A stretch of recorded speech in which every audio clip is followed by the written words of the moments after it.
शिव गुरु ऐने पाहुनावा हो रामा सावन महिनावा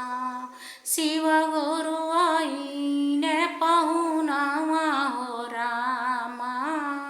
चैत महिनावा हो रामा चैत महिनावा शिव गुरु ऐने पाहुनावा हो रामा चैत महिनावा शिव गुरु ऐने पाहुनावा हो रामा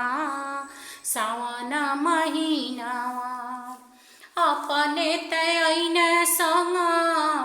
गौराजी के लैने हो अपने तैने संग गौराजी के लैने हो गोदिया में गणपति ललनावा हो रामा सावन महिनावा गोदिया में गणपति ललनावा हो रामा चैत महिनावा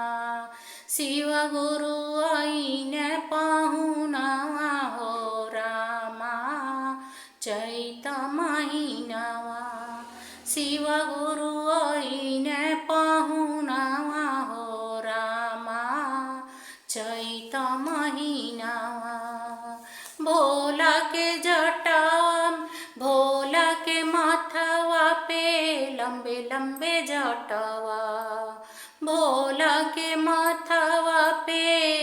लंबे लंबे जटवा ओही में बसेली गंगा मैया हो रामा चैत महिनावा ओही में बसेली गंगा मैया हो रामा सावन महिनावा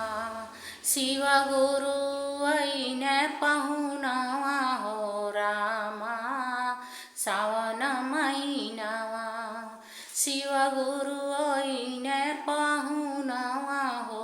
रामा सावन महिनावा शिव गुरु ऐने पाहुनावा हो रामा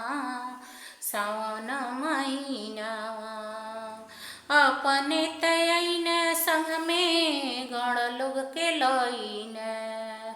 अपने तैने संग में गण लोग के लैने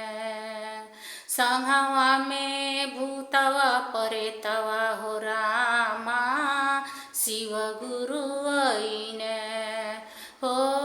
संघवा में भूतवा परेतवा हो रामा शिव गुरु ऐने शिव गुरु ऐने पाहुनावा हो रामा शिव गुरु ऐने शिव गुरु ऐने पाहुनावा हो रामा शिव गुरु ऐने हो शिव गुरु ऐने पाहुनावा हो रामा शिव गुरु ऐने अपने तैले संग में हाड़ा बिच्छू लैने अपने तैने संग में हाड़ा बिच्छू लैने हाड़ा बिच्छू लैने संग में हाड़ा बिच्छू लैने हो नगवा के हरावा बनवन हो रामा शिव गुरु ऐने नगवा के हरावा बनवन हो रामा शिव गुरु ऐने हो चैत महिनावा हो रामा शिव गुरु ऐने सावन महिनावा हो रामा शिव गुरु ऐने हो शिव गुरु ऐने पाहुनावा हो रामा शिव गुरु ऐने हो शिव गुरु गुरु आईने पाहुनवा हो रामा शिव गुरु आईने पाहुनवा हो रामा शिव गुरु आईने अपने तयने संग में देवता लोग के लईने अपने तयने संग में देवता लोग के लईने बसहा के कोई के सवरिया हो रामा शिव गुरु आईने बसहा के कोई के सवरिया हो रामा शिव गुरु आईने हो शिव गुरु आईने पाहुनवा हो रामा शिव गुरु आईने हो चैत महीनवा हो रामा शिव गुरु आईने चैत महीनवा हो रामा शिव गुरु आईने हो शिव गुरु आईने पाहुनवा हो रामा शिव गुरु आईने हो सावन महीनवा हो रामा शिव गुरु आईने हो सावन महीनवा हो रामा शिव गुरु आईने।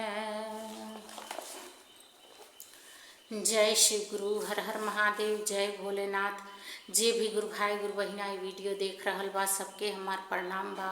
और सबसे हाथ जोड़ के रिक्वेस्ट बा कृपया अगर ये भोलेनाथ के भक्ति भजन अगर आप सबके अच्छा लगता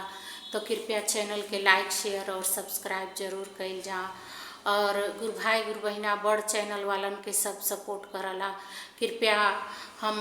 बहुत दिन से परेशान बाटी, गुरु भाई गुरु बहिना दया कइल जा, कृपा कइल जा और सपोर्ट कइल जा, हमरो चैनल के आगे की तरफ बढ़ावल जा। और आप सबके ऊपर भगवान भोलेनाथ शिव के कृपा सदैव बनल रहे। जय शिव गुरु, हर हर महादेव, जय भोलेनाथ, जय शिव गुरु, जय भोलेनाथ, हर हर महादेव। गुरु भाई गुरु बहिना हम बहुत दिन से परेशान बानी, कृपया हमें सपोर्ट कइल जा। आप ही सबके सपोर्ट से हम आगे बढ़ पाए, नहीं तो 5-6 चैनल बना चुकनी, कौनो रिस्पॉन्स नहीं मिलल बटे अभी तक। ये 6वां चैनल है हमार, 7वां चैनल है हमार। कृपया पे सपोर्ट कइल जा, दया कइल जा हमारी ऊपर। जय श्री गुरु।